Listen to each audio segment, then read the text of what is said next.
Hello, we have a new change of scenery, and today I'm going to be talking about Arirang. Just kidding. I'm going to be talking about BTS's new album, Arirang. It is their first since they went away to military service. I have fallen in love with it. I have listened to it a lot. I've enjoyed pretty much all of the songs on the album, and their unique way of telling this next step of their journey. And I wanted to talk about it. I love storytelling, and today we're going to be talking about the storytelling of BTS's Arirang.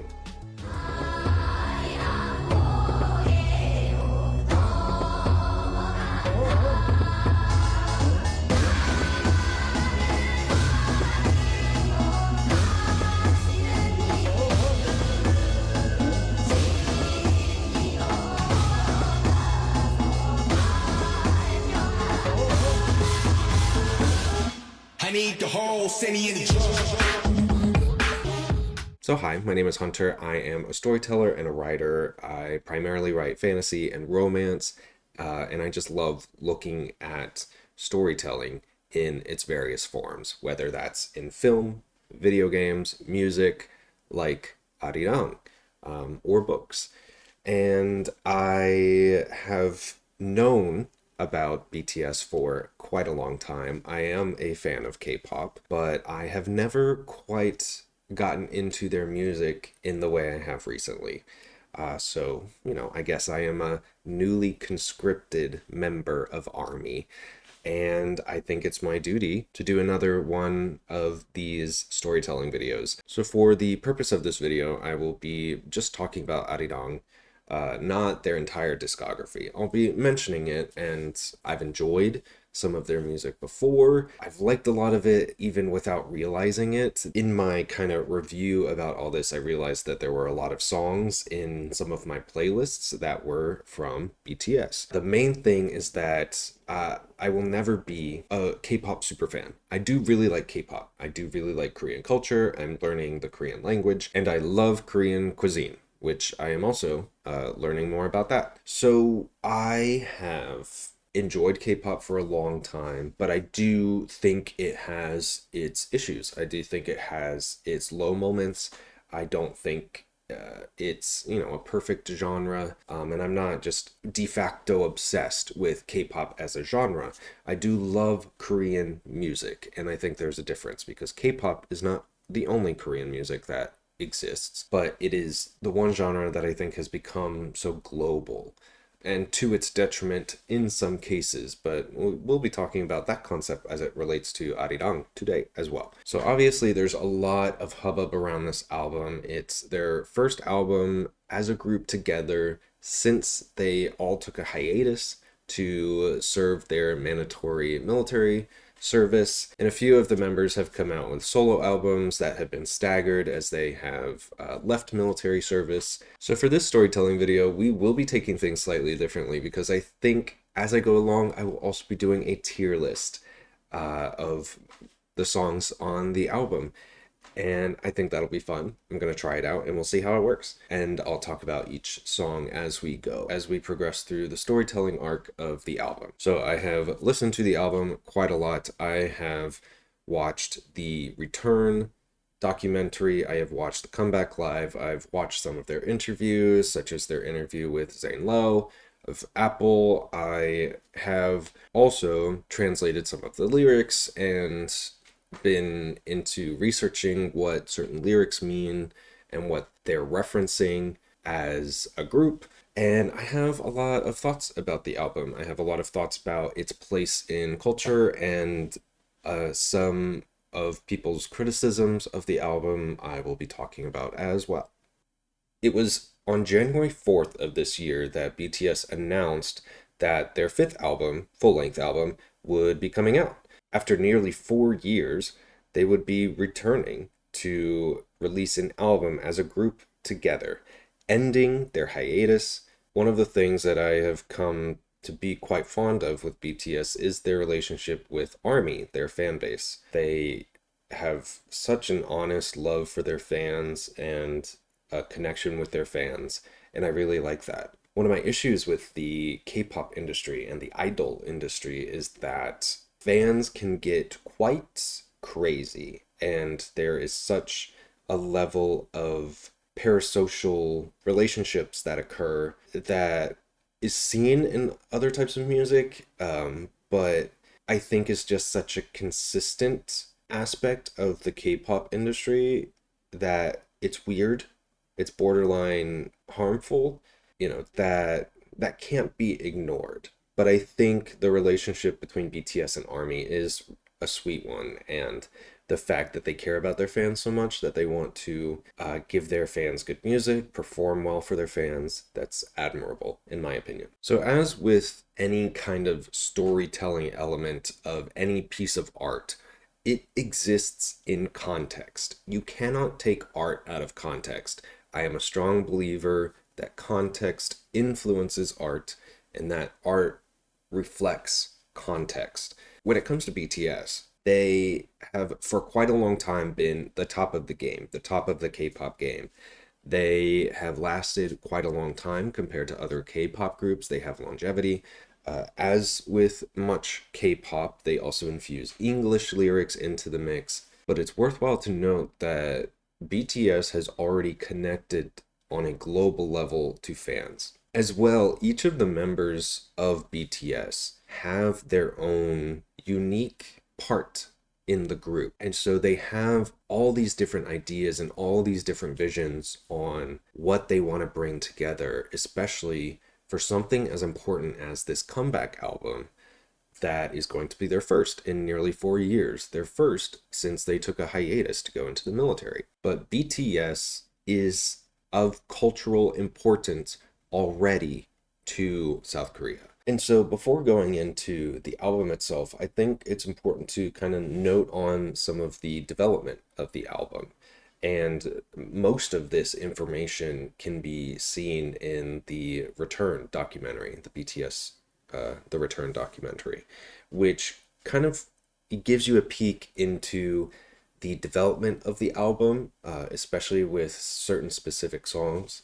But BTS as a group came to LA and worked with quite a lot of producers, did a song camp in California.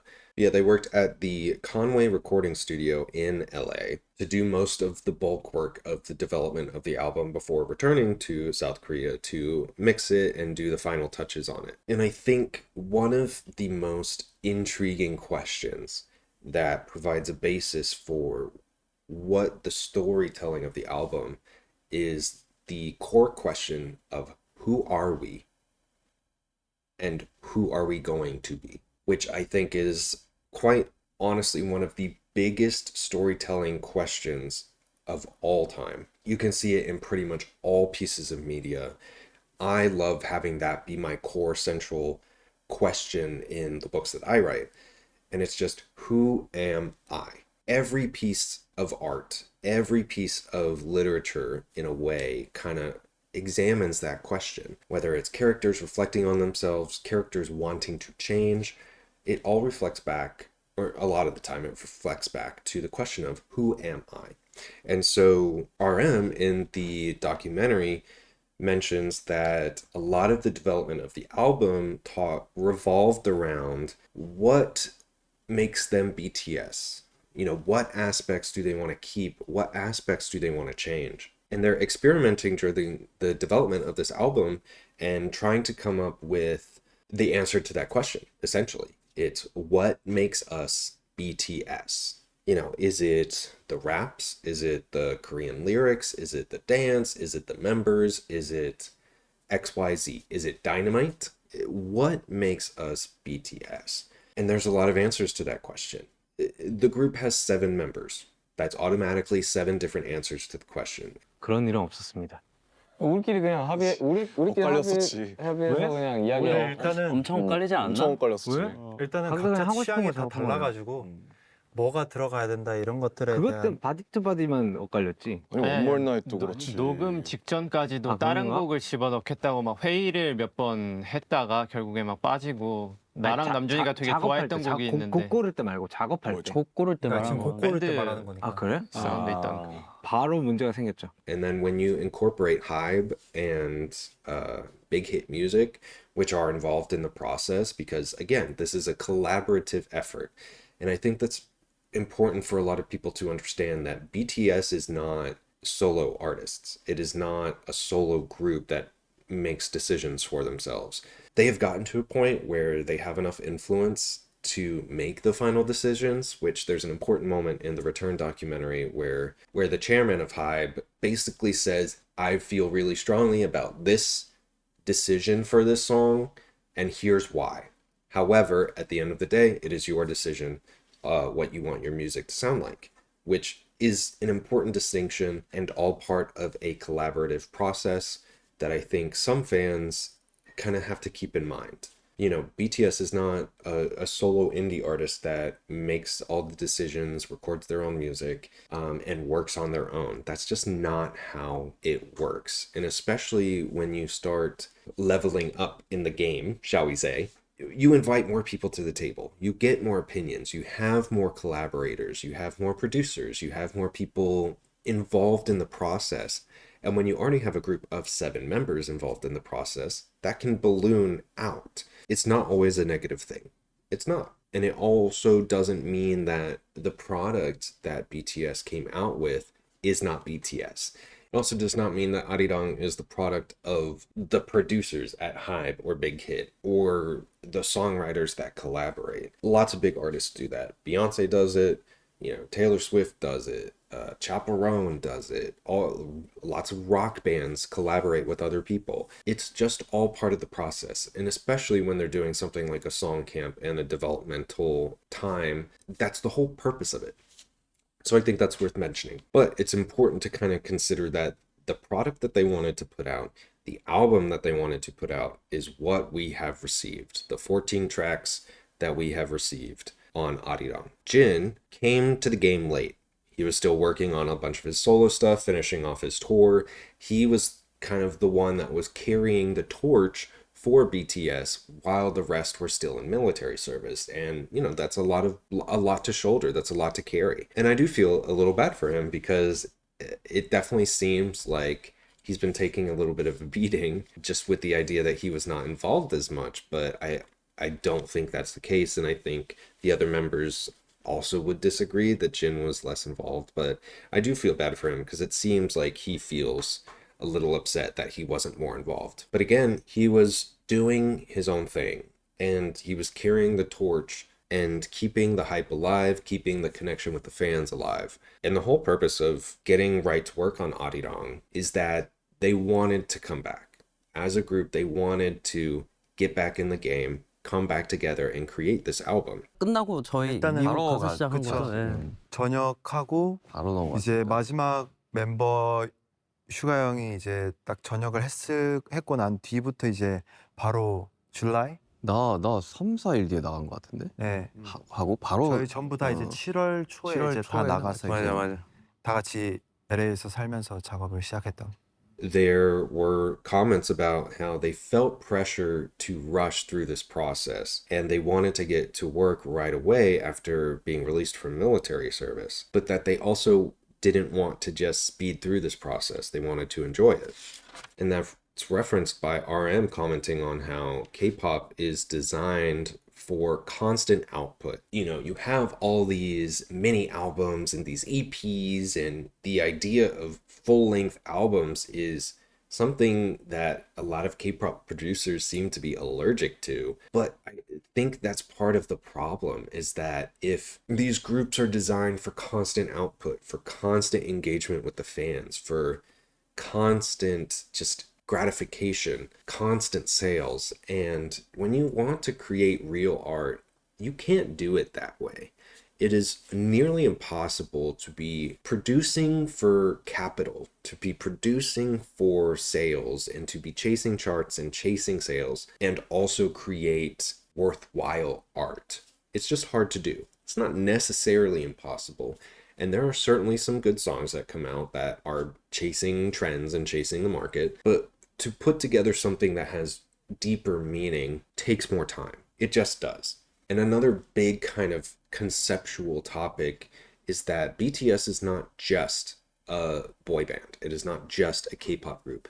BTS has become a legacy, and that is part of what the producers and the admin at Hybe and Big Hit kind of touch on and want to kind of push the group forward with this thought that BTS has a legacy to uphold, a legacy to continue, and it is nearly intrinsically tied at this point to their position as a K-pop group, as a Korean group, which can be tough to balance because, as RM mentions in the documentary, is that he doesn't really like being referred to as a legend or as heroes. And there's a fine balance to find when you have such an important kind of cultural position with the fact that you're still a person, that you're not this hero necessarily, but you have this kind of legacy to uphold and to carry on. Again, talking about this as a collaborative process, one of the things I will say I was most surprised about is that the idea for Arirang, the idea to use this Korean folk song, this kind of ever-shifting, ever-changing, more of a feeling song than kind of hard and true factual song. The idea to utilize Arirang was not from BTS themselves, but from Lee Bo-young, the executive creative director of Big Hit Music. There's a worthwhile moment in the documentary to note that Nicole Kim, the vice president of Big Hit, comes through in a conversation with the team in where RM is talking about how they really want to be authentic and that they feel that authenticity matters. However, Nicole comes in and says, hey, we really want the direction of this album to be more English lyrics. There's that kind of schism between the team that feels that if they become too English, it's inauthentic or it'll be difficult. But Big Hit is pushing them to embrace more English lyrics. And there's a couple songs on the album that are almost entirely in English, but there is still a significant amount of this album that is in Korean. There's some nuance to this discussion. I do understand both sides, and I think it might have been pushed a little too far, this going global idea, because it does, I think, negatively impact the album slightly. English pronunciations are weird. There are moments where English doesn't really make sense, or the phrasing doesn't really fit, or it's just difficult to kind of understand what they're saying because, as RM points out, and as the team points out often, as BTS points out often, their members are not all fluent in English. In another way, I can kind of understand that this is kind of another moment of the support system, the collaborators kind of pushing BTS to kind of push through their limits. If they just always stayed in their Korean language instead of pushing themselves to kind of learn English and produce music more in English, they might just stay in their comfort zone. So it's kind of a weird situation. I do think it's not a perfect end result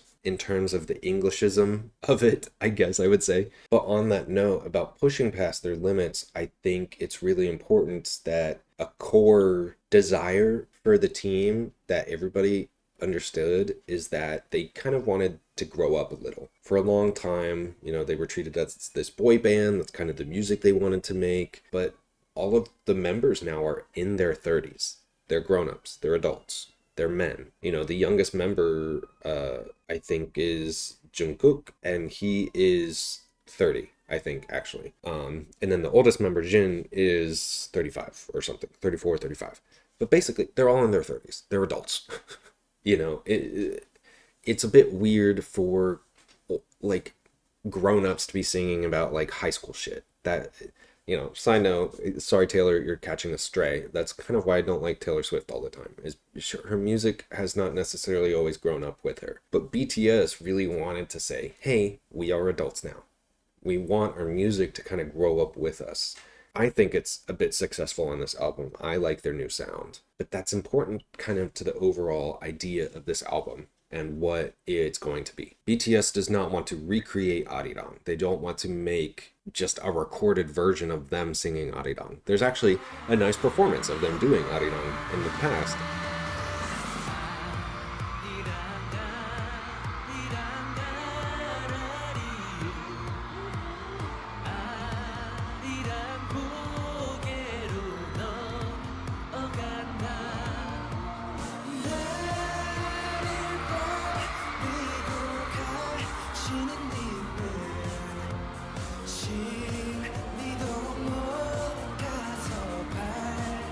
goal is to kind of carry the spirit of Arirang and move forward with their own vision of kind of what that means to them without just trying to do a cheap imitation of this Korean folk song that means so much to different kinds of people and has so many different variations and interpretations. They're not trying to set in stone what this malleable idea means. They are interpreting Arirang as it relates to them as a group, as it relates to their legacy, as to how they want to move forward into the world, how they want to move forward as adults, as men. And I think that's really unique. I've noted some just kind of backstory for the intention behind the album. RM mentions that during a songwriting session, we even made a song based on Taekwondo. It didn't make it onto the album, but I personally liked it quite a bit. I think Korean elements are an important keyword that combined the seven of us together, because it connects to where we started, our roots. What is considered Korean is constantly being redefined and changing. I think it would be interesting if we became part of that flow. J-Hope also mentioned, we also infused Korean hyung, which is spirit, excitement, and culture into the lyrics of the new album. We tried in many parts to create more points where the seven of us can come together. I think showing ourselves as we are upon returning ultimately starts from our roots. I believe we are who we are today because those roots were solid together. And then both Jin and Suga were talking about how rather than forcing Korean elements into the album, they were focused on melting them into the music in our own way. We tried to strike a balance so that while preserving the Korean sentiment, BTS's unique color remains distinct. All right, so now's the time to get into the fun part. We're going to get into the album. We're going to go track by track.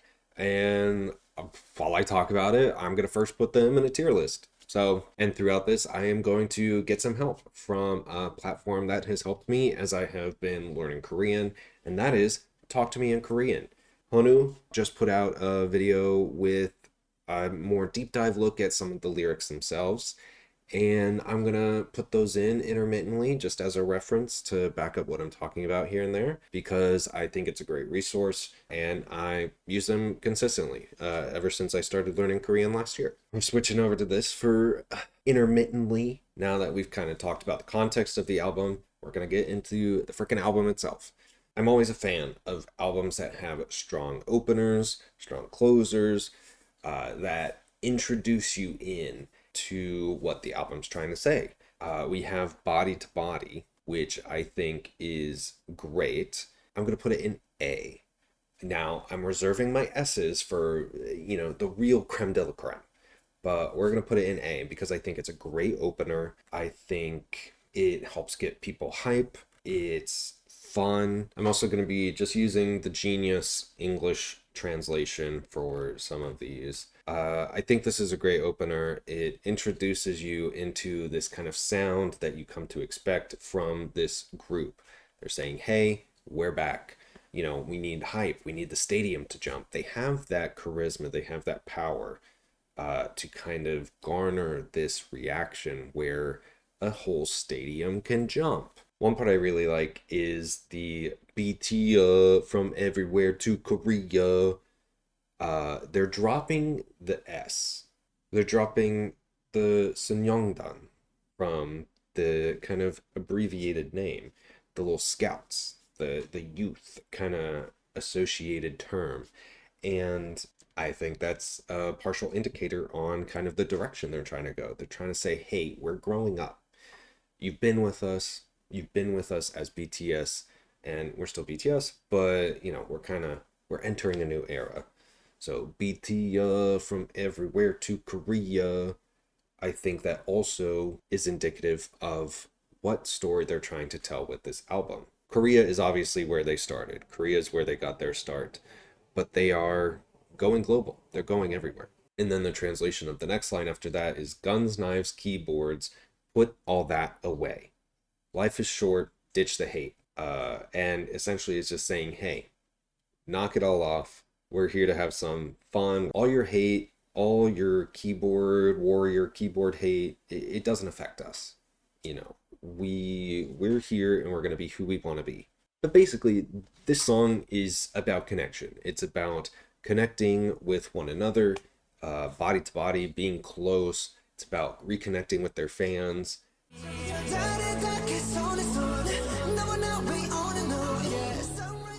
In the line, 저기 저 달에 닿게 손에 손, you hear 손에 손. 손 means hand, 에 means in, at, to, or on. So 손에 손 is hand in hand. And beyond the surface level meaning, when Koreans hear 손에 손, many people will automatically think of the theme song of 1988 Seoul Olympics, which is 손에 손 잡고. 잡다 means to hold, so 잡고 is while holding, and therefore 손에 손 잡고 is holding hands, hand in hand. And the lyrics of that song is a message inviting for the world to seek harmony and peace. But now we are getting into the real fun part of Body to Body, which really I am going to spend some time on, because this is the direction they have chosen for their album. This is the direction in which they want to show the world their message. This is kind of the essence of their story with this album. And it all revolves around Arirang. One thing I was really interested in with the documentary is that they focused so hard on using Arirang. Obviously, it first being introduced to the BTS members and then them deciding that that's the direction they wanted to go with their album, with their identity. But they spent quite a lot of time dedicated to figuring out how they wanted to incorporate this Arirang sample, whether they wanted it to be long, whether they wanted it to be short. RM right off the bat was like, this is weird, I don't think this will work, which this clip has been going around of RM kind of being like weirded out by it, thinking it clashes.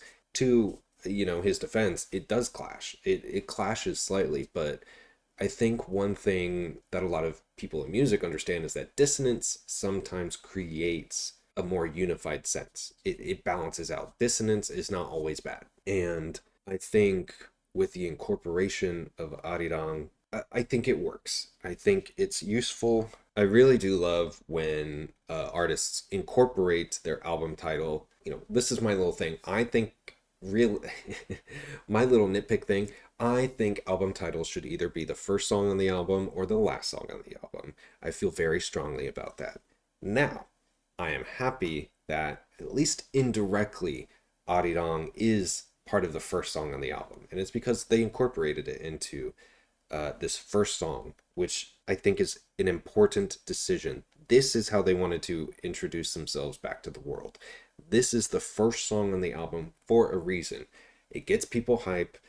It's a fun stadium song to sing, talks about connecting with others and with their fans, and it's where they wanted to put in this Arirang reference, which is this Korean folk song. It's this really intrinsic part of their identity. It connects with a lot of people of Korean heritage, and who cares that it's not going to immediately be recognized by people outside of Korea, people that did not grow up around it.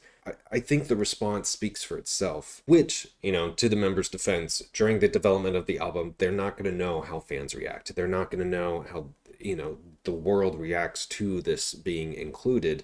But I think the response is pretty positive. People are learning the history of this term, what it means. People are learning the lyrics. It is not out of place. It fits within the context of the album, within the context of who BTS is and wants to be. They want to show that they are proud of who they are, that they are proud of their Korean heritage, and that they are upholding their legacy and bringing forth the legacy of being this Korean K-pop group. And that's redundant.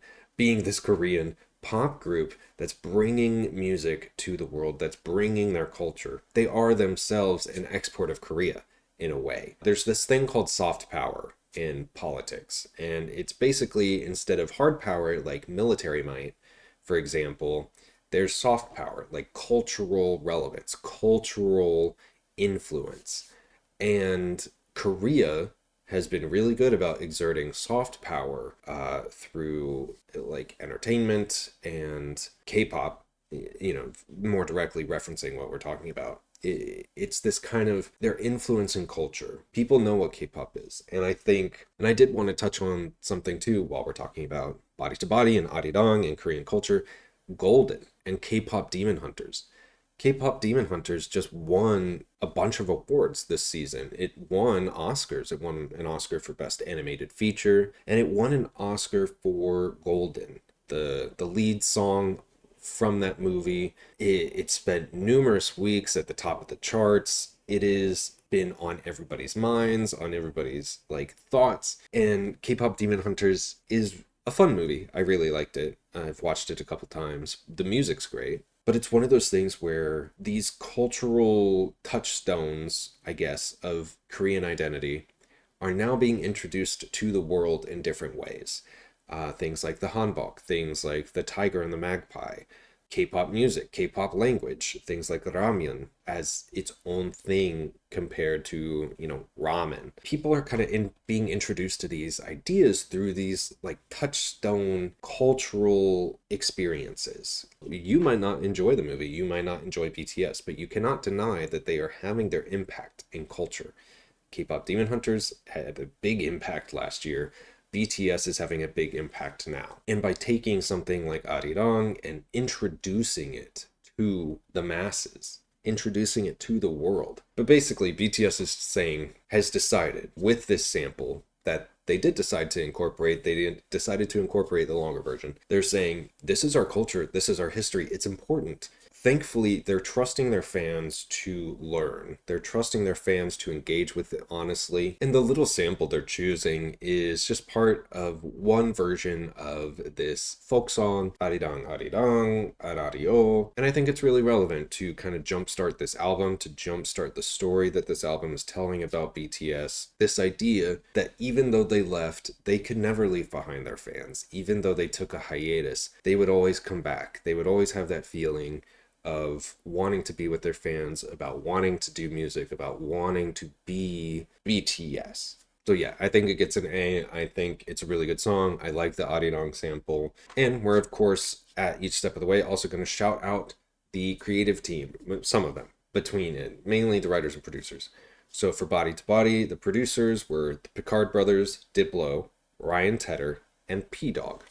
The writers were Ryan Tedder, Maxime Picard, Diplo, Akira, Tizo Touchdown, P-Dog, and then RM, Suga, J-Hope, and Kirsten Spencer.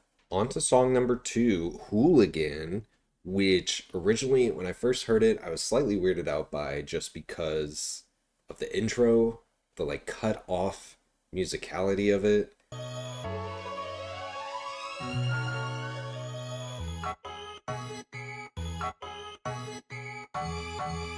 The weird, metal clanging, metal shearing sound, and it's grown on me. The ha ha ha ha ha ha ha ha ha ha is still weird. It's still weird, but it's grown on me. I think it's a fun song, and it is their third music video, which we'll talk about that as well, because the type of creative direction artists do with their music videos does impact the kind of story they want to tell with the album and the song. And not always, but I think it's worth incorporating some into here. But Hooligan, I think, is really fun. It kind of continues this idea of who they were. And again, as I positioned this album overall to be more about the question of who am I? RM talks about it. Who are we as a group? Who do we want to be? I think Hooligan is just an example of we can still have fun. The type of music that you liked about us before, we can still do that kind of thing. We can still enjoy acting silly, being hooligans, just kind of being out of control. So Hooligan, I think it's a strong song. It's not my favorite on the album. I'm going to put it in B tier. I think it's solid. Yeah, I don't think it's one of the best songs on the album. I think it's really catchy, and it's definitely grown on me. And, B isn't too bad, but, I gotta have some separation. I gotta have some separation in here, you feel? But there are a couple moments in this song that I really want to point out, and that's...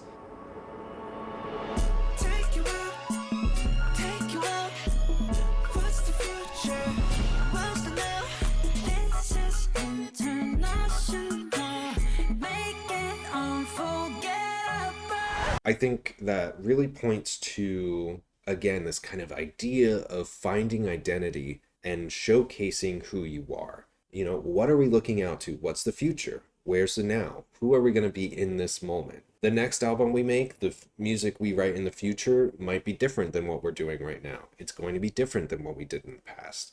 This is international, make it unforgettable, really speaks to BTS as a group. And then RM's bridge, we the mess, gonna get a bigger mop here. This that K, gotta get a better pop here. They're speaking to who they are. They're speaking to their roots. They're saying, yes, we are a K-pop group. Yes, we know where we're coming from. And yeah, we're gonna have fun doing it. It definitely is like an attention-grabbing track and a great way to kind of continue in this first part of the album, from the reintroduction to who they are to this attention-grabbing song saying, you remember us? You remember this type of music that we like to make? On a track-by-track commentary by Jin, he mentions that the Grammy Award-winning producer El Guincho participated in the work. Isn't it really impressive from the first introduction? It's a very intense track with the sound of a sharp knife hitting this gorgeous string instrument. While focusing on the lyrics of our journey that we have pioneered the way around the world, I recommend you listen to this song. Then the image of them walking around the world leisurely and confidently will be drawn. Alright, and then the credits on Hooligan. The producers are El Guincho, Fake Guido, Jasper Harris. The writers, El Guincho, Micho Magne, Fake Guido, Marklo, Esquerdo,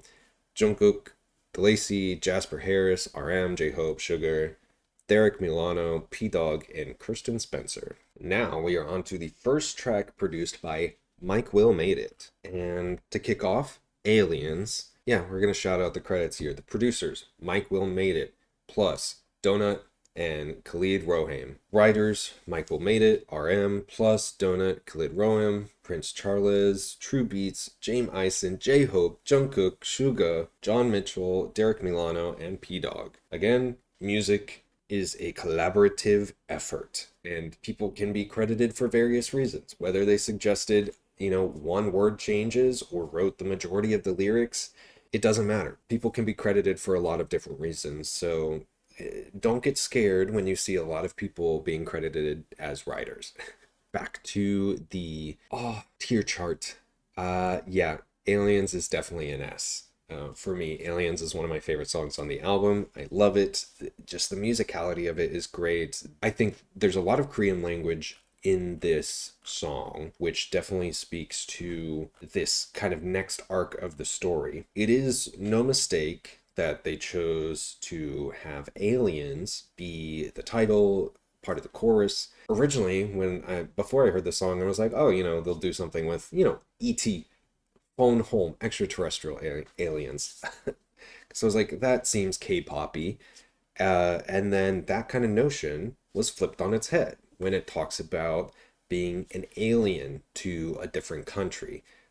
This kind of idea of people not belonging, of people being from somewhere else and not fitting in. Throughout this song, they're very clearly saying, in a lot of kind of on the nose kind of ways, we're different, we're not from here, we're aliens, and maybe this is reflective of how they felt during their time in LA. But then as the beat kind of hits and they enter the chorus and they enter in all these refrains, the translation of what they're talking about, it's kind of really just a middle finger to the haters. It's saying, oh, you look at us and you think that we're weird but really screw you. We're great. We're having fun. We're making music that's going to be on the charts, that's going to be hits. People are going to jam out to this music. J-Hope talks about Jungwari rhythm, and there's this connection again to their Korean heritage. He says, oh my God, do I look too funny? Asian people are often made fun of for their looks, for their eyes. And it's kind of this feeling of othering that a lot of minorities have to deal with, where they're told they look funny, they're told they look different, and they're ostracized because of that.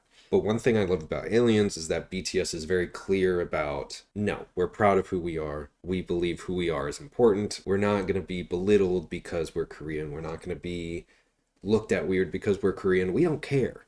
You can look at us like we're aliens. Yeah, we're aliens. What? From the kana to the ha, we're here. They have the brilliant line where they say, if you wanna hit the house, 신발 is shoes, 벗다 is to take off clothing or shoes. And 벗어 놔 is the same form as 배워 놔, like take your shoes off, not just for a little while, but leave them taken off. So the message is, if you're gonna visit my house, your shoes will stay at the door. And one thing I love is RM's verse with this song. It goes, let me, honey, talk about the business. Everybody know now where the K is. And this really speaks to BTS being these cultural ambassadors for Korea. On a larger scale, K-pop in general kind of being this soft power move where people now know where Korea is on a map, especially Americans, but everywhere all over the world. People find it so hard to place where countries are. A bit ago, I guarantee you it would be really difficult for people to kind of show where Korea was on a map, South Korea or otherwise, because of the impact and influence of BTS and other K-pop groups. People now know where Korea is, where South Korea is. And then he says, in translation, pardon me, Kim-gu Song-sen-nim, tell me how you feel. Kim-gu was a Korean independence activist and statesman who served as the 6th and final president of the Provisional Government of the Republic of Korea. After liberation in 1945, he opposed the division of the Korean Peninsula and actively pursued reunification through political negotiations, advocating for a unified Korea before his assassination in 1949. And then we get this powerful line, 김구 선생님, tell me how you feel. Kim-gu is one of the most respected historical figures in Korea. He was a key leader of Korea's independence movement during the Japanese occupation in the early 20th century, and he later led the Provisional Government of Korea. Two other interesting points for you here. First, he's officially called 김구 선생. And here, 선생 or 선생님, when addressed directly as you, doesn't mean teacher. It is the utmost level of honorific that recognizes not just what they did, but also their character and historical weight. So you will often hear this name, 김구 선생 or 김구 선생님. And secondly, in his famous autobiography called 백범일지, in the chapter called 나의 소원, My Wishes, he wrote about what kind of country he truly wanted Korea to become. The one thing I seek in infinite quantity is the power of a highly developed culture. This is because the power of culture brings happiness and meaning to our lives and by extension to the lives of others. Again, referencing these Korean themes, historic figures, because this song is so much about racism in a way and feeling like you're othered, to reference this resistance fighter in a way that, helped Korea resist Japanese occupation. It's tying in all these different themes as well that, this isn't just, songs about smooth like butter. They want to have more weight to their types of lyrics. They want to reference more impactful things. And in a way, this is, while humorous, still very much critiquing that idea of identity and examining that idea of identity. Are we aliens? No, we belong where we belong and we can go where we want. So Aliens is definitely S. It's one of my favorite songs on the album. All right, and the next song up is FYA. It was produced by Diplo, Flume, and Nitty.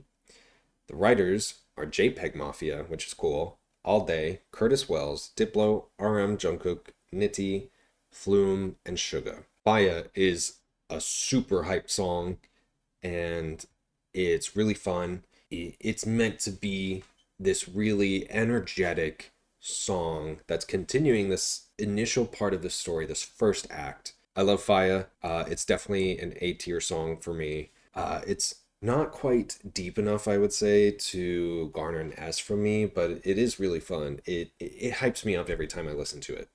And I do love the references to Thriller by Michael Jackson, the references to Britney Spears, Hit Me Baby One More Time. I think that's brilliant. It references these pinnacles of pop. Michael Jackson, Britney Spears, these are icons in the pop world, and they're essentially comparing themselves to them.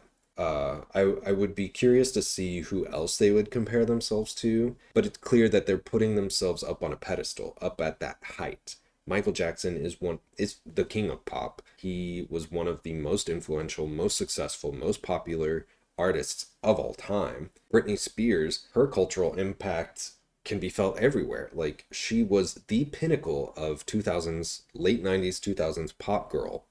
she, I would say, really changed the game for what pop is. Same with Michael Jackson. And to reference that, I love that for BTS, saying they are also trendsetters. They are also able to influence culture and change what things mean. The song is mostly in English, but it's hype. Everything's lit. It's fire. Everything big is fire. Everything lit is fire. She wanna dance on fire. Everything gas is fire. Give me that gasoline. Give me that make me fiend. Give me that make me sweat. Something I can't forget. And like many of you, I am also in awe of Jungkook's gasp, his whine at Can't Forget. Yeah, I love that too. But this is a hype song. This is another just electric, energetic, upbeat song that connects them to pop icons of the past. And one thing, because this song I think does it really well, as Aliens transitions into FYA and FYA transitions into 2.0, which we're about to talk about, the transitions on this album are actually really good as well. It's not quite jarring in a lot of situations, and it's not like some other albums where there are really intentional transitions. I would say about half of this album has intentional transitions. Body to Body into Hooligan, there's space that is allowed for that transition. Hooligan into Aliens also has a little bit of space. Aliens into FYA flows really well. FYA into 2.0 flows really well. And then we'll talk about everything else.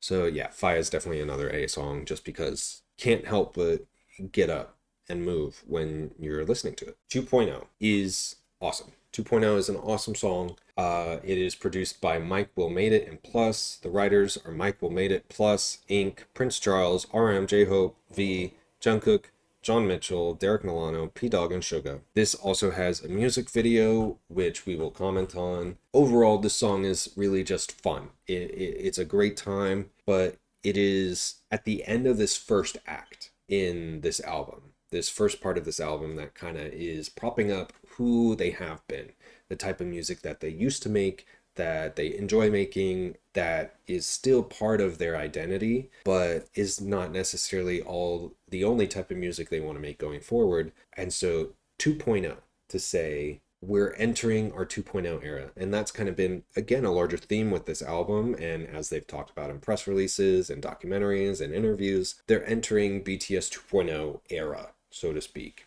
Everything that came before their military service was 1.0, and this is kind of, they're entering a new era. Brand new, specced out, stepped in, we ain't missing step 2 after the 2.0 update, left and right, we just shut it down again, 10 out of 10. Now throw away the unusable junk, going to collect, take the time to get back to the grind. Stop.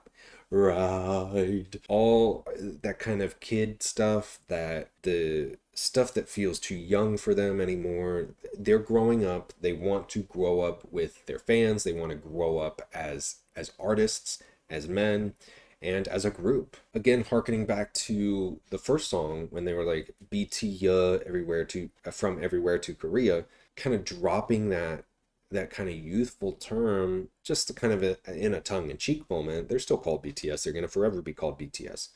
Maybe, don't quote me. But so the lyrics themselves obviously are just talking about moving into this kind of 2.0. But I think the music video is really where, this music video is really where they're kind of playing on the meaning of this song and what they want this song to communicate. This music video is referencing another film, Old Boy, which is kind of about this guy that's been trapped in this hotel, and he eventually gets out, but he is pretty much so fucked up that he's just not fully right in the head.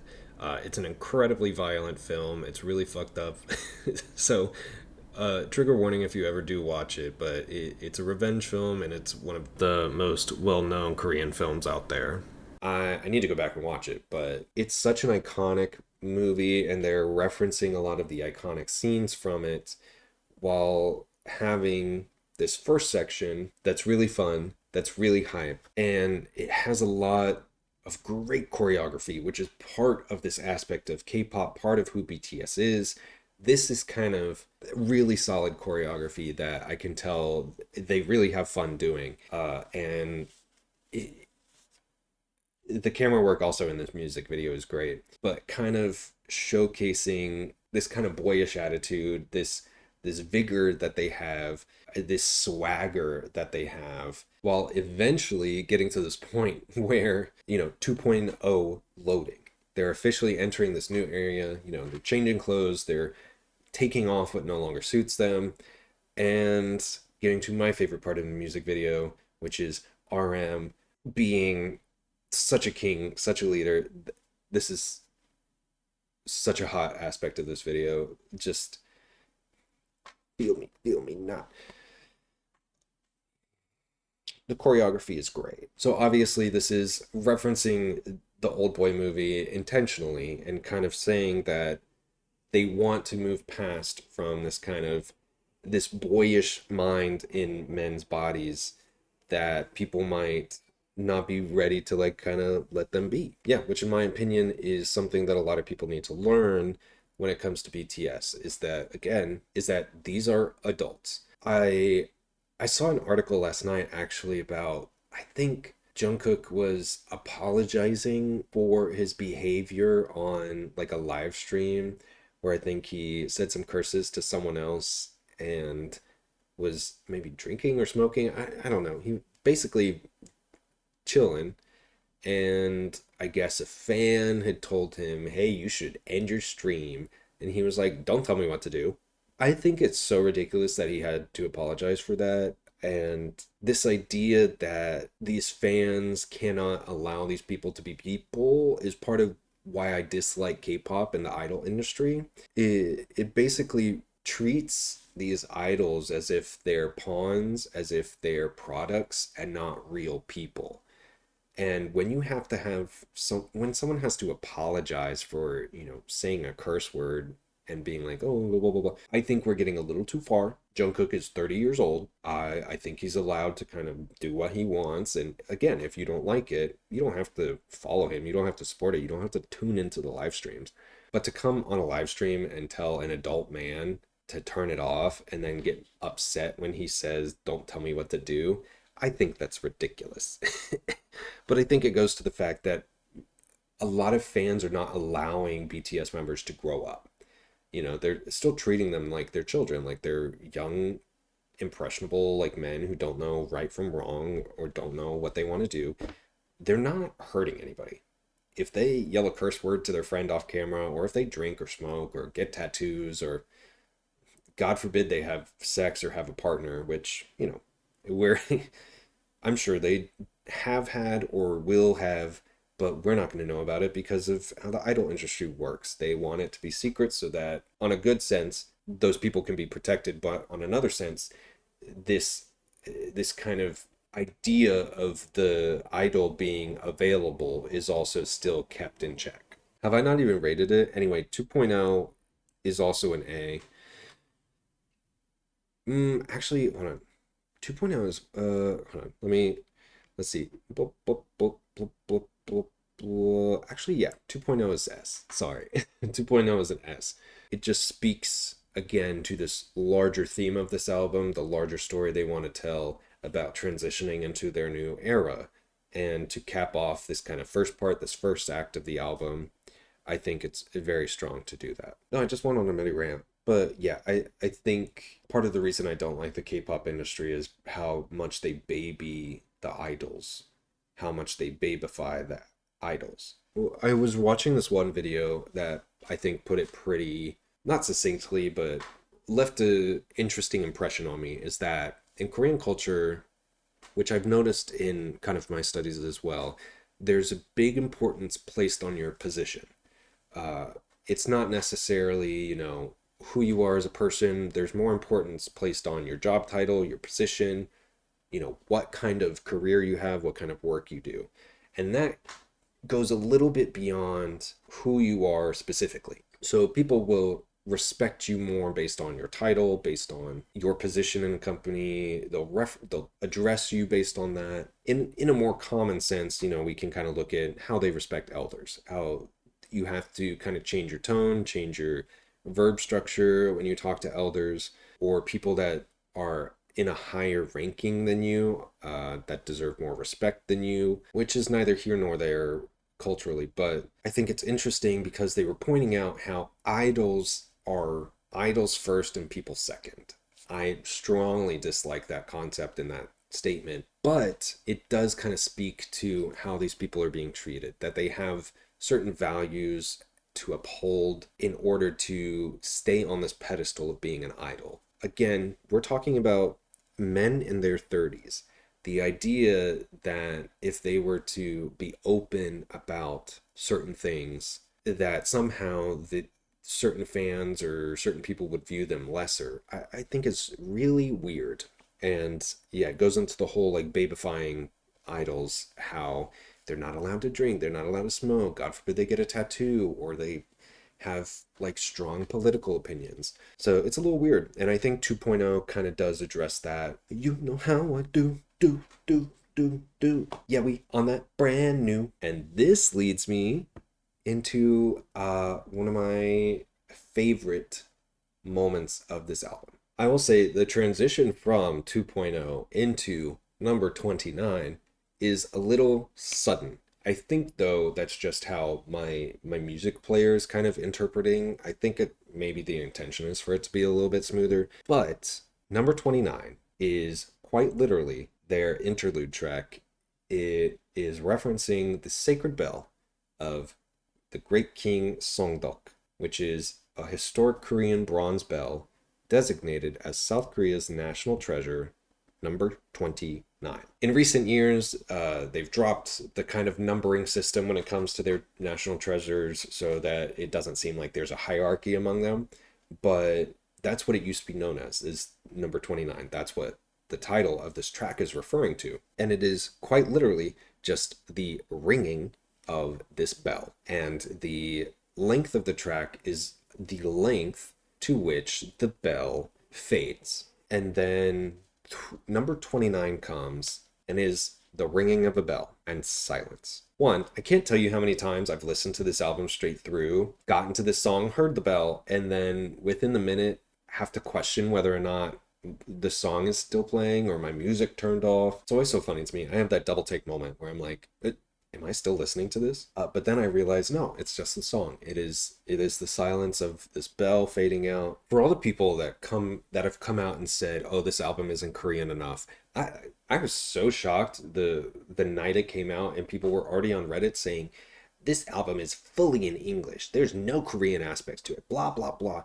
I was so confused because when I immediately listened to it, I was hearing all the Korean lyrics and I was like, what the hell? Upon reflection, as we're talking about this idea of identity, this idea of BTS as this soft power, as this cultural moment, number 29 comes along, immediately grabs your attention, forces you to recognize what it is, takes you by the collar and says, you're going to sit down and you're going to sit with this.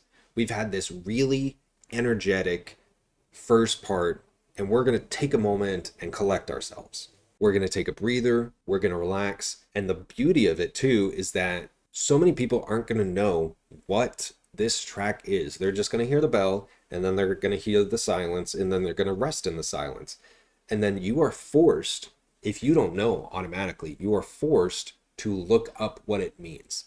And I think there is something to be said about forcing people to look up your cultural references. It is not on you to make something more palatable for foreign audiences, for overseas audiences.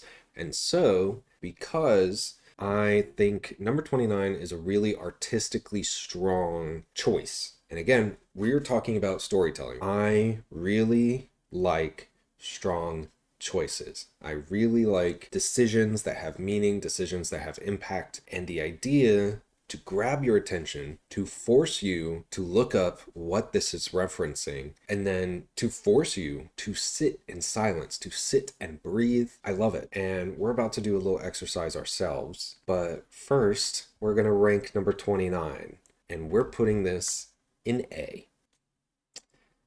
And I'm gonna tell you right now, I think to ignore number 29 or to dismiss it does the song, the intention, and BTS as a whole a disservice. You know, it's not a song. You can't compare it as a song. You have to compare it as a storytelling element, as intention. For real though, if we're trying to be actually intelligent about how we rank things, or we're trying to be serious about how we rank things, and someone doesn't put it at least at B, you know, don't trust that person to have good taste. What I want to do, because this is probably at the half point, you know, give or take, of maybe this entire video, we've talked about a lot of the context, we talked about the ideas behind this album going into it, we've listened to this first part of the album. What we're going to do before continuing on is we're going to honor the spirit of number 29. And what we're going to do is we're going to listen to it. We are going to take a moment. I invite you to sit with it, to listen through it, to be here with me, to be here with the song, to be here with the sacred bell of Great King Songdok. And I invite you to take this moment, try not to look at your phone, try not to look away or do whatever. I mean, you can do what you want. You're an adult, I would assume. But just try and take this time and breathe with me. Reflect, have a moment to meditate, do whatever before we move on.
Swim, swim, waterfall in off your skin. Swim. Such an amazing transition. You go from the silence, the reflection of number 29 into their new era, their title track, the smoothness that is Swim. And I think this is also a great song. We'll get to the tier list in a minute.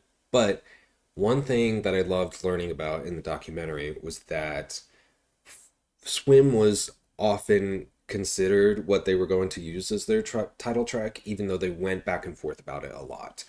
Now, the interesting thing with Swim is that similarly to Body, Swim is also going to be, because it is their title track and because it is their first music video from this album, Swim is alternatively going to be the first reintroduction to BTS that fans have. It was for me. I watched the Swim music video and then went and listened to the album straight through when it came out that night. It was interesting to me because I like Swim. I like Swim right off the bat. I was already examining the music video. I was looking at the music video and saying, okay, what are they trying to say? And I do think the music video is really key to talking about the overarching story of Arirang. It references so much of this larger concept of Arirang, of these boys that sailed over to the United States and recorded these first Korean songs at Howard. So I think the fact that it has equal weight is really important because just like Body to Body, and in the documentary too, it was Swim and Body to Body, I think, that took up the most time, debate-wise, I guess, or screen time-wise. Body to Body obviously is the first song on the album. Swim is their title track. So you have about a 50-50 chance of your fan or the just general listener listening to either one of those as their first introduction into the Arirang album. Swim is also the first entirely English track of the album, which speaks to 2 points. One is that this kind of idea of globalization they got stuck with, and the fact that it's the first part of their kind of 2.0 era also speaks to the fact that they want to try different things. They want to experiment. They want to try different sounds. They don't want to just rely on the energetic hype music that they did when they were kids. And again, obviously they had different types of songs previously, but they also want to move in a different direction. And I think this being the first song of this new direction speaks to a lot. Like in the documentary, they were talking about how Swim was already a more mellow track. It was different than what fans are used to. RM mentioned that while they were deciding whether or not it was going to be the single track, single or not, it's a key song. And they're just deciding whether or not they want to take the risk and move forward with this song as their title track or how it fits into the larger story of the album. And to RM, he said, life is about learning to steer your own ship. And the others also felt the same. They felt that having fun with this kind of more toned down track was a good way to kind of position themselves and to take that risk as they entered this new era. A lot of people were commenting about the music video and about kind of how it's a nothing burger. They were questioning Lily Reinhart, which, one, she's beautiful. Case closed. That's all we need to know. But this video was filmed purely for aesthetics. And there's a difference between, I would say, the 2.0 video, which was filmed for choreography and reference, and lip syncing and style. It's the BTS members just kind of looking into the wind, standing by the sails, Lily Reinhart just dancing around. I do think it's fun that she's kind of in this haunted ship. And I think just so many of these clips are fun. There's like maybe 3 or 4 seconds worth of this entire music video that are like lip synced, I would say, it seems. There's obviously the kind of Titanic-y reference with the locket and the single woman at the bow of the ship. I think it's a very light, a very beautiful music video, and it's this key image right here. It is the ship being called Arirang.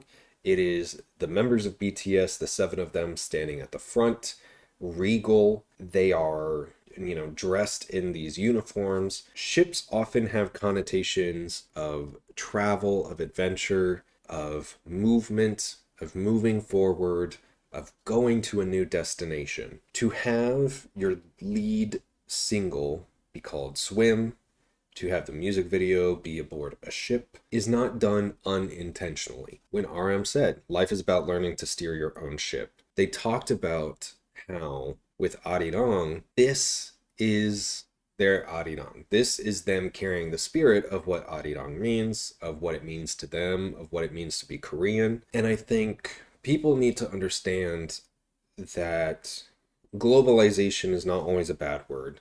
That just because you're speaking in English does not mean your Korean heritage falls away. We can examine it in different ways, of course, but just because Swim is fully in English does not negate the fact that these are Korean men that are singing this song. It reflects the spirit of Arirang. This song is about watching a lover. I could spend a lifetime watching you, water falling off your skin, you're the only place I want to be. That kind of longing is directly reflective of Arirang and the concept of that folk song. So it's no mistake that they titled the ship Arirang, that they're referencing it, that they're referencing the boys that sailed to the United States, the musicians that recorded Korean songs at the university. They are identifying themselves with those globetrotters. They are positioning BTS as this cultural export, as this legacy group that is transporting Korean culture to the world, just by virtue of them being popular, by them being themselves. Yeah, I know you've all been waiting for this right here. This is what I am going to rank Swim. It is absolutely S. It is a great song. Like they were thinking, it's a song you can listen to over and over again and not get tired of it. It is calming. It is smooth. It is mellow, but that it is good. And another thing that makes Swim S-worthy is that they were literally able to create 7 different versions of this song with this album, where each of the members kind of did an interpretation of Swim. As you can see here, I kind of liked 3 of them because I want 3 of them in my like songs. I like the alternative rock version. I like the melodic techno remix. I like the electronic remix. They're fun. They're inventive ways of kind of remixing the song without changing it too much. And you couldn't do that with any of the other songs on this album. It is quite literally only Swim. I wouldn't even say something like Please, or Swim is really the core one that could be changed like this. It's really the only song I feel that could be interpreted in these different ways, which speaks to the messaging of the song and the album. Yeah, it speaks to the overall story, is that they trusted this song, they took a risk on this song, and it's paying off, in my opinion. So yeah, Swim is definitely S tier out of this album. And Swim was produced by Tyler Spry and LeClaire. It was written by James Eisen, Sean Foreman, Tyler Spry, Jameson Bacon, Ryan Tedder, RM, Kirsten Spencer, Derek Milano, and P-Dog. Okay, getting into Merry-Go-Round, the next one after Swim, after their title track, after the first song of their new era, where they say, this is kind of who we are now, the kind of things we want to sing about, the kind of things we want to say to you. Merry-Go-Round is produced by Sam Homey, Sarah Aarons, and Kevin Parker. It's written by Sam Homey, Sarah Aarons, All Day, Kevin Parker, RM, Suga, J-Hope, Derek Milano, and P-Dog. Really like Merry-Go-Round. I think the kind of melancholic pop ballad aspect of it is an interesting departure from some of the things they're most known for. And I love the messaging of this, which we'll get into, but I'm going to rate it first so we can move on with that. I think it's clearly A. I think it's one of my favorite songs on the album because it is more adult. It's more vulnerable. It is not just a hype song that you can play in a stadium. This is a song that can speak to a lot of people, that can speak to the times, that can speak to people individually, that can speak to ARMY. And it's really a confession of life as an idol, of a life of someone that is popular and has a lot of responsibility put on them. Just the idea of being trapped in a cycle of not being able to get off this merry-go-round. The idea of, am I doing this because I want to do it, or am I doing this because I'm trapped in the cycle? My life is like a broken roller coaster, but maybe I'm the only one to blame. Each member of BTS has the ability to leave. No one is forced, well, before I say that, I don't know what their contracts are like, but realistically, no one is forced to stay together as a group. They have communally decided that they want to stay together as a group because they're like a second family to each other. They're being vulnerable by saying sometimes they feel like they're trapped in the cycle, but really it's their own fault. They're the ones that have decided that this is the life they want to live. Suga's verse, in the translation, he's talking about racing through a labyrinth of questions with no answers. Everyone's putting on smiles, pretending to be fine. That's hard. That goes hard. It kind of talks about it's not always good vibes. It's not always happy times. Sometimes you do really feel hurt. You feel stressed. You feel exhausted. You feel like you question who you want to be. And again, loops into the larger theme of the album, the larger story that they want to tell. That question of who am I? Who do I want to be? It's a beautiful song. Some of the lyrics are like soul crushing. The child inside of me is crying out. I've had more than enough of this spin. Please take me out. You have to remember that all of these members started when they were teens. They started BTS, as they were late teenagers.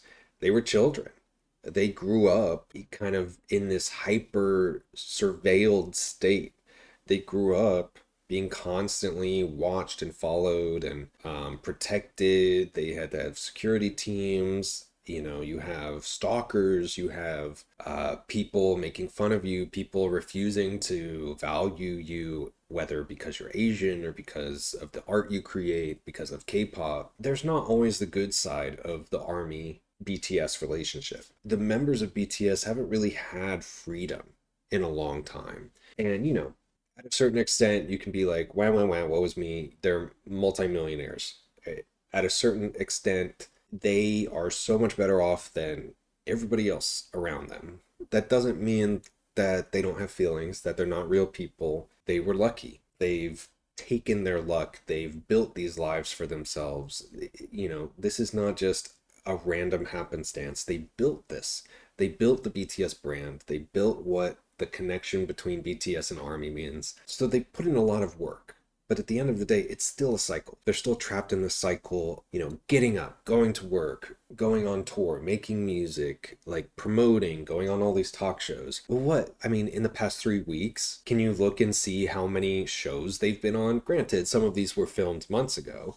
Like the Zane Lowe interview, I think was filmed 2 months ago, 3 months ago, but it just came out like a few weeks ago. They're on Hot Ones, they're on Vogue, they're doing their live streams, they're going on a world freaking tour, they're going on Jimmy Kimmel, Jimmy Fallon, whatever. You know, they're doing choreography, they did the live comeback. There's so much pressure that they're putting themselves through, but they continue to do it. So this song I like because it's really examining that kind of loop that you can get stuck in when you're constantly dedicated to your work and your craft. You know, RM says, my bed is my coffin. Love a metaphor. But at the end of the day, when you sleep like you're dead because you're just so exhausted, you know, there's something to be said about the type of work you put in. So yeah, I really like this song. That's why it's an A.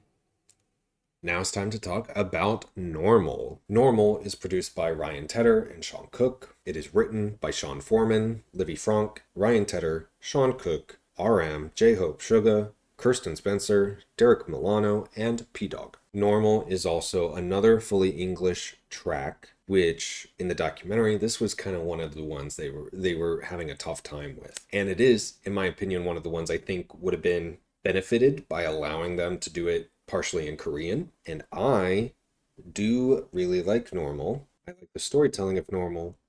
It is just not my favorite song on the album, so I'm going to give it a B. I'm going to put it in B. And yeah, let's talk about it. Don't get mad at me. I think it's a really strong song, though. They're talking about their fame.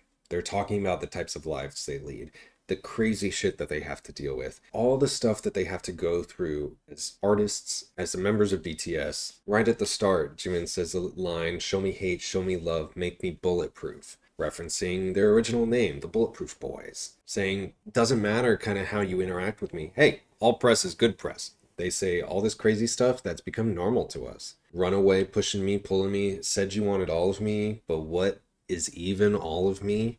I love that line, especially. It says, no matter which way, like, how can I satisfy everybody? The answer is you can't. That's kind of the question they're grappling with as they deal with all this crazy stuff.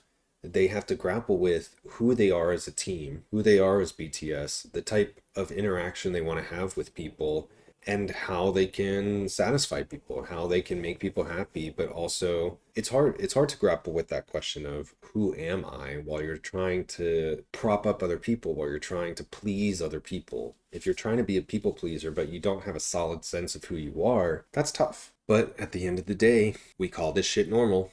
All right, let's get into Like Animals. Like Animals is a song you can take and interpret in different ways. And I'm going to talk about each of the ways because I've heard it interpreted in 2 ways. Yeah, I'm not the biggest fan of this song. I don't think it's bad. Ooh.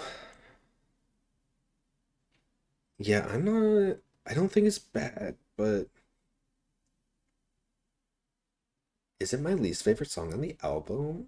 I don't think so, but I'm just gonna put it in C because it's an average song. It's fine, it works, and we'll talk about kind of what it's talking about. But yeah, it's definitely not my favorite song on the album. So, Like Animals is produced by Diplo, Artemis, Toby Daintree, and Kevin White. It's written by Diplo, Artemis, Toby Daintree, Jesse Fink, Kevin White, RM, Kirsten Spencer, and Bo Knox. One thing I'm noticing now as I'm kind of specifically looking at the credits on all of them, again, people can be put on or left off of credits for various reasons, but I'm curious as to why RM is really the only member of BTS that's on most of these, or all of these, I would say. I think that's a little weird, but whatever. Again, making music is a collaborative effort. It is still BTS as a whole that is producing and singing and putting out this album. So I'm not trying to say anything truly negative about RM being the main lyricist from the group. He is the leader after all. I don't know the nitty-gritty of how all of their process is. So there are definitely some people that I think interpret this song in a more seductive way, in a more sensual way. You know, if you want to be animals, baby, we can be animals. That kind of carnality of like connecting with someone, I think is one level of interpreting the song. I don't think it's necessarily wrong. The groove of the song, the like rock and roll of it does lend itself to that interpretation, but I do not necessarily interpret the song that way. I don't think that's the best way for it to reflect the overarching story of the album. What I do think it is more so saying is that all bets are off. You know, we don't have to be prim and proper. We don't have to be these perfect versions of ourselves. We can let loose. We can be like animals. We can be feral. We can take what we want. We can be who we are. We can eat this life till our hearts are full. If you want, you can have it all. Basically saying you do not have to stay inside the box. And I think that is indicative of the story they're telling with Arirang about who they want to be as BTS. They don't have to stay inside this box. They don't have to be this perfect version of an idol that a lot of people expect them to be, and that a lot of the kind of more critical fans, I guess, will take issue with if they are not. Which also reflects the previous few songs of these feelings of vulnerability, of feeling that not everything is happy-go-lucky. It's saying, you know, sometimes things can be like shit, and sometimes we just have to take things as they are. They don't know about us. Let's get into it. We'll start with the credits. It is produced by P-Dog, Ghost Loop, and Y2K. The writers are P-Dog, Ghost Loop, Y2K, Rug from UK, Curtis Wells, Jimin, RM, Suga, and J-Hope. We'll get started right with the ranking. It's definitely an A. It's one of my favorite songs on the album. I think it is very much kind of this low-key fuck you to the people that take criticism with them. And it's a beautiful song. It's a great beat. But I really do love how They Don't Know About Us is really just a big fuck you to like the people that hate them, or the people that want to say all these types of things about who they are and the types of people they are. First off, beautiful intro. They don't know about us, how your voice can calm the sea. And then it gets right into the groove. I can show you love, I can show you. If you want to know me, what can I do for you? You know, it's not just BTS that kind of experiences this, but it's a lot of artists overall, and figures overall. Anybody that can have a parasocial relationship between fans and the artist. This idea you see a lot where fans will read into the words, the movements, the lives of the person they have this kind of parasocial relationship with, and sometimes be so far off base with, you know, kind of what they're talking about. Because at the end of the day, a random fan from Timbuktu is not gonna know shit about how Jungkook actually lives his life. Sabrina Carpenter, I think, is a strong candidate for this reference, but like, when adult artists also kind of do something potentially sexual or partner with something sexual, Jungkook is doing underwear ads for Calvin Klein. Sabrina Carpenter talks about sex in her lyrics, and you'll always have those people that clutch their pearls and are like, what do you mean you're doing that? Like, think of the children. Like, you must be a bad person. Like, you know, you're not protecting your underage fans. Which that's a whole bullshit conversation to be had another day. But so many people with negative intentions will read into what people do, will assign the worst possible value to artists based on their actions or their silence, or not everything is the worst case scenario. It's really easy, I think, for people at the caliber that BTS is to just brush off what other people think about them. Again, they're multimillionaires. The random comments online they can ignore, all this stuff, they can just brush it off. And this is kind of a fun way for them to do that. And just amongst themselves, they're like, don't worry about it. They don't know about us. You know, they can bicker online all they want. We're a family. We as BTS are kind of our own family. As that unit, as BTS, they're kind of settling into this kind of more solid and secure identity. There's a wonderful line in the second verse. You know, they're talking about in Korean. They start saying, those guys are special among Asians. Some kind of heroic beings. We can't relate. We're just 7 people though, and you said we changed. We feel the same shit. I love that section because they're also addressing that fact that we mentioned earlier, where they have a legacy to carry, but you know, someone like RM directly says he doesn't like being called a hero or a legend, but other people call themselves that, or other people call BTS that. They say they're heroes, they say they're legends, but the members of BTS are here saying, we don't feel that, we're just some guys. We're just having fun. You said we changed, we feel the same shit.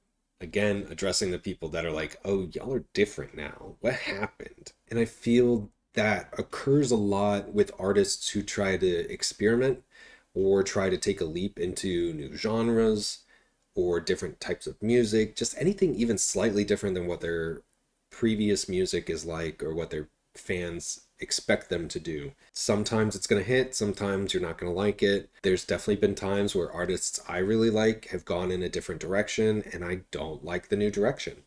And at that point, I just don't listen to that new stuff. I go back and listen to the old stuff. I don't assign any negative connotation to the artist or think that like they changed as a person. Some fans of BTS can really take that to heart.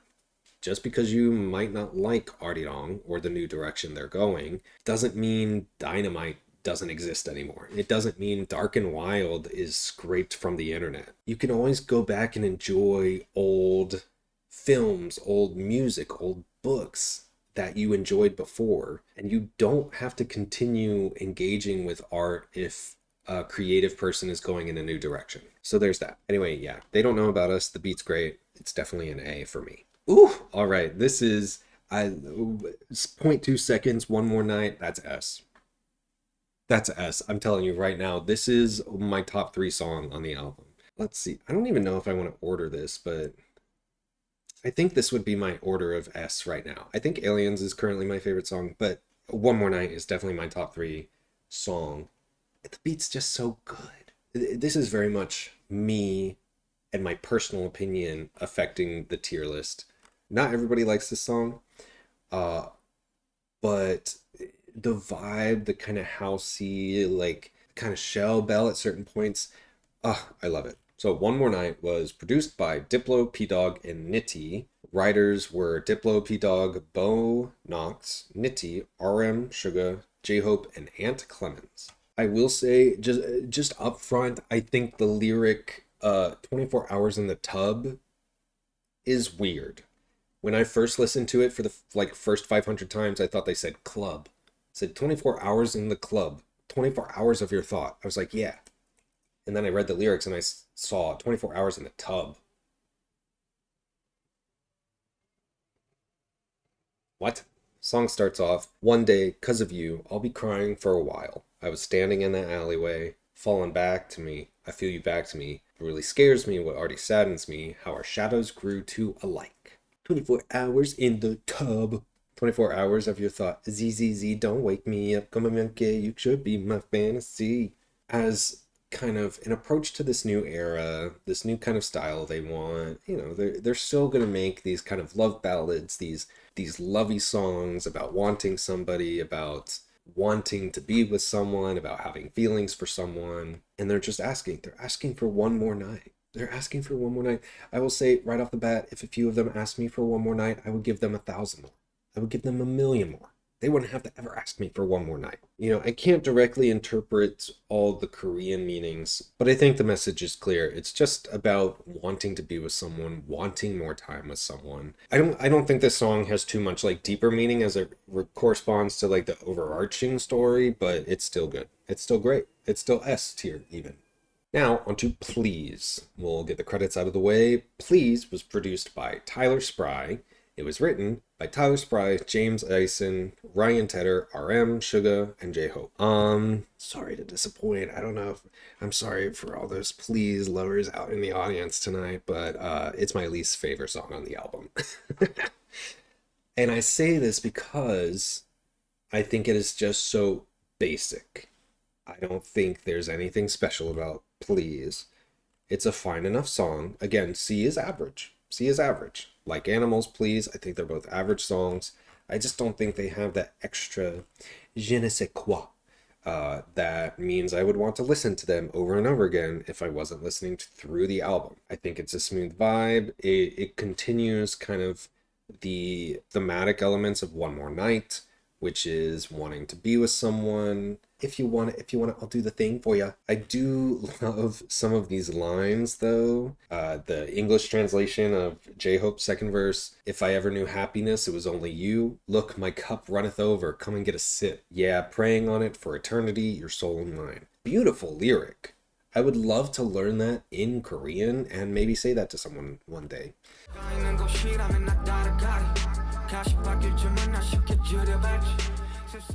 First, 따라가리. 따라가다 is to follow someone, and this 리 ending in a sentence is not really used in modern spoken Korean, but often used in more poetic contexts like songs, poetry, and classical literature. It feels more like I shall follow you. The verb 들여밟다 means to step on something forcefully or with pressure. It is not a word you say in everyday conversation. It is not a word that you will see in dictionaries. Yet, every Korean person recognizes it instantly because it appears in a very, very famous Korean poem, 진달래 꽃, azalea flowers. Koreans learn it in school. The poem describes the sorrow of someone who, as their loved one leaves them, scatters azalea flowers on the path so that the other person can step on them as they go. That's where the verb 들여밟다 is used, and you can say that it's probably the only usage case of that verb. I think it does address that idea of intimacy, that idea of wanting to be with someone, that One More Night also does, that Swim does to an extent. And again, if we're talking about the larger theme of Arirang, and BTS interpreting Arirang for a greater audience, kind of doing their own version, we look back and say that Arirang is a folk song about longing, about wanting your homeland, your lover, about not being able to leave without missing where you came from. And lots of the songs on this album so far fit that bill. When the worlds divide us, Baby Oh Please, I'll take another step closer. I'm on my knees. You heard it here first. Jin is on his knees. Who's your bias? Actually, I want to know. If you watched this video and you got this far, thank you for listening to my blabbing. Who's your bias? Write in the comments. Mine is either Jin or maybe V, but I could watch that one clip of RM in the 2.0 video all day. I'll tell you that right now. So yeah, Please, unfortunately, is my least favorite song on the album. It still fits into the larger story. Into the Sun. Into the Sun. So my problem with Into the Sun is the like vocal filter, the vocal fry at the beginning. Ooh, that's a little tough. That's a little tough. But I think it's a wonderful... I think it's an A. I think it's an A. It's also, it's still catchy, even though I hate the vocal filter. Yeah, it's A. It's A. Maybe you remind me I want someone like you. That's what that sounds like to me. I do think this is a great song. I think it's wonderful, and it could have been an S. It could have been an S without that filter at the beginning. RM's verse, his rap at the end, divine, makes me feel things.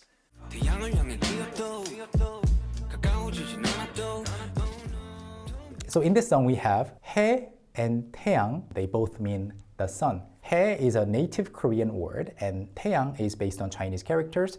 해 feels more warm and familiar. It's something that you experience in everyday life. And 태양 feels more like a scientific or poetic term. It feels more abstract, grand, maybe more powerful, like the sun as a cosmic object. So in summary, you can say that 해 is the sun you feel and 태양 is something that you look up to. This kind of distinction is lost in English translation. But it's beautiful. This is a beautiful end to the album. It's a beautiful closer for the story arc of the album. This trajectory of saying, we want to reconnect, we want to be BTS, we want to be fun and energetic, and we are at the top of our game. We are at the peak of K-pop. We are the kings of K-pop. I don't know.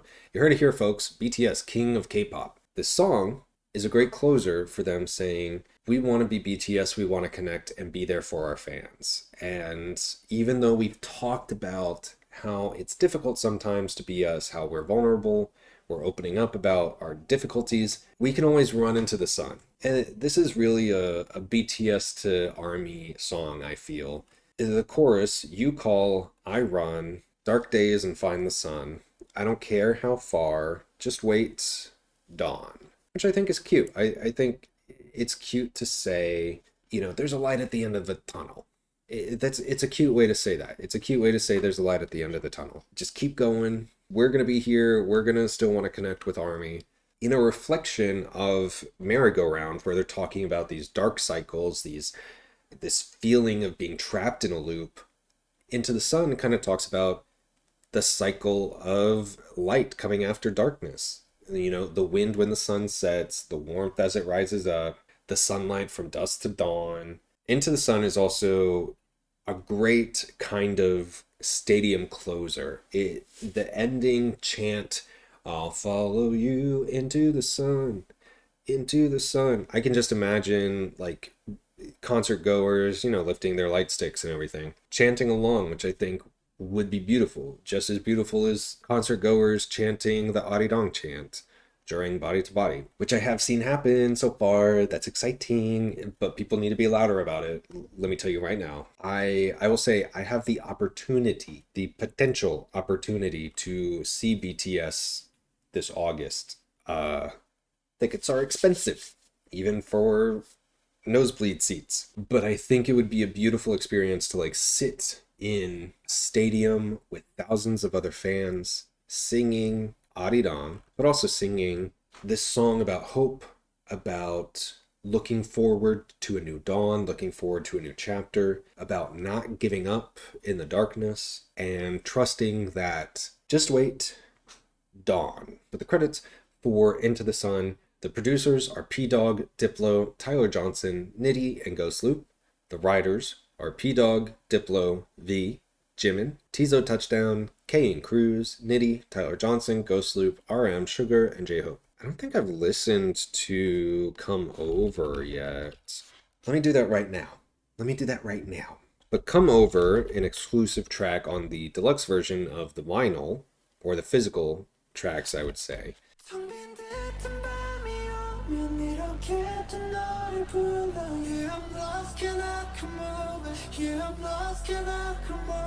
I just wanna say I'm so lost, can I come over? Yeah, I'm lost, can I come over?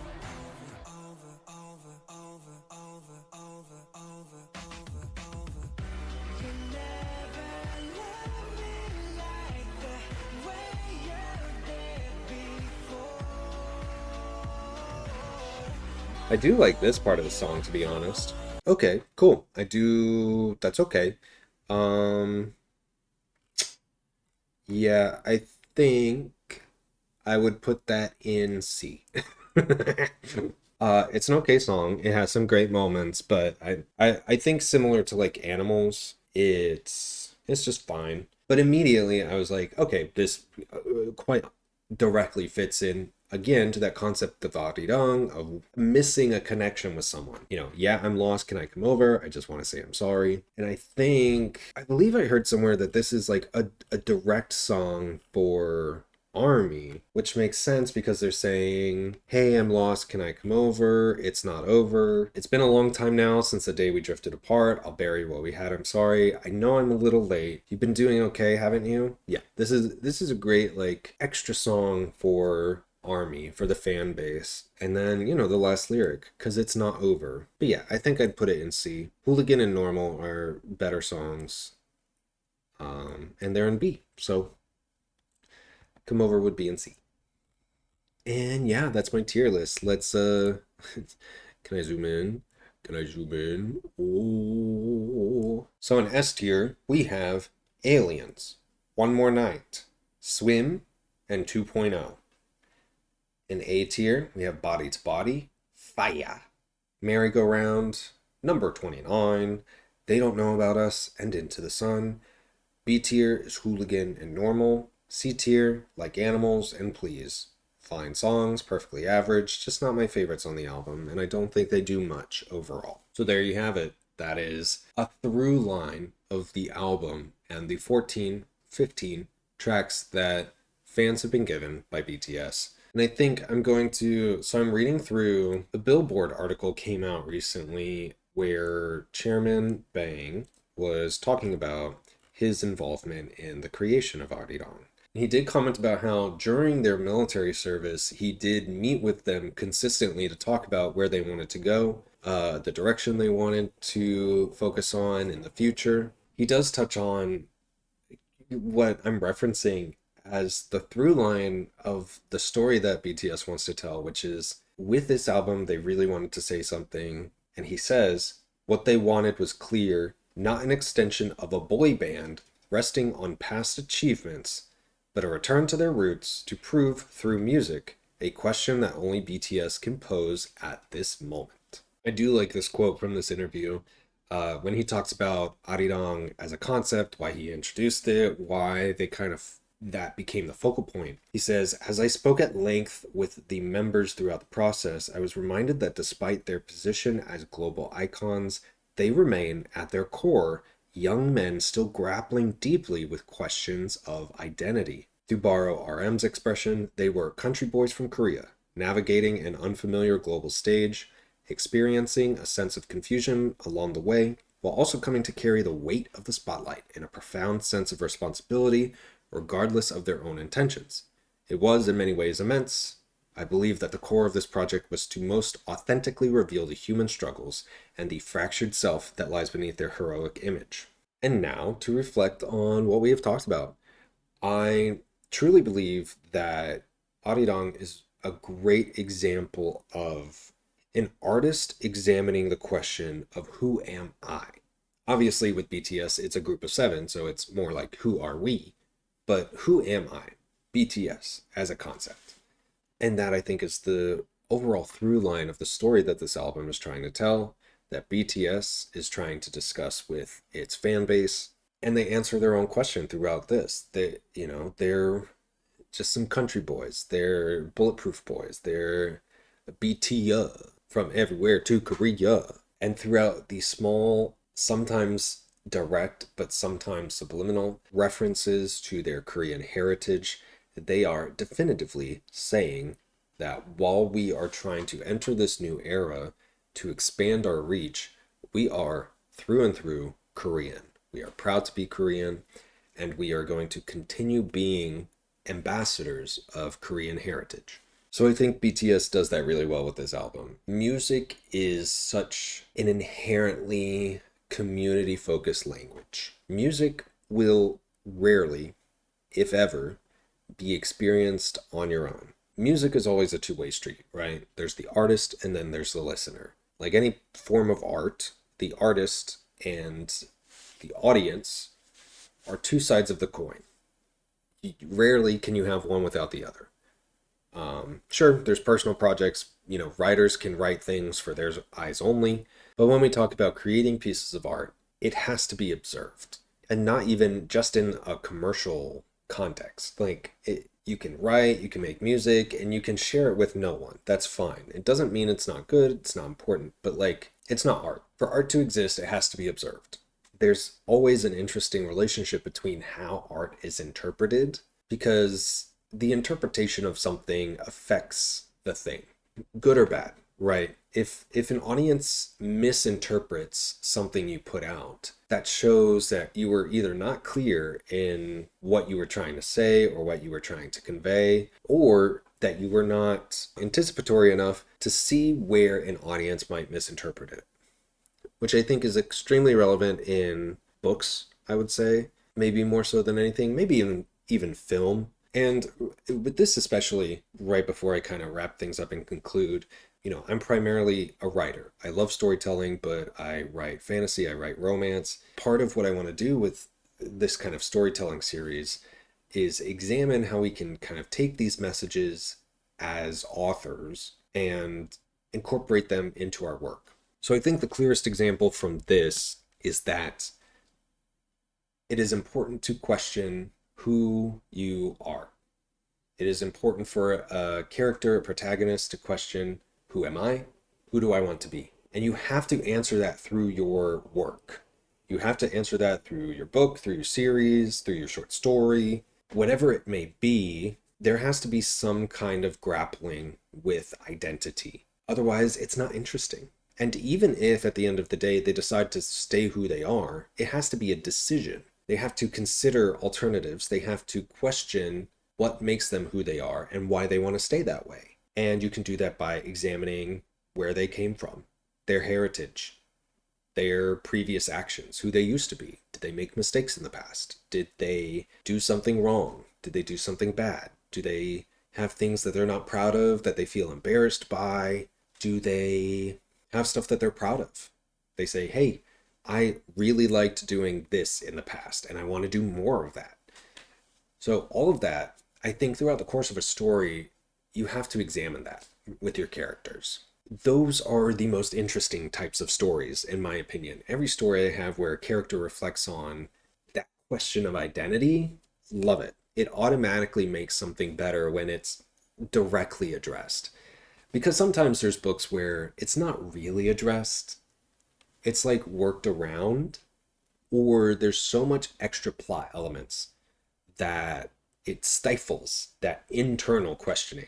But yeah, so that's my food for thought for the author-focused segment of this. That question needs to be addressed, answered, and thought through for any character in your book.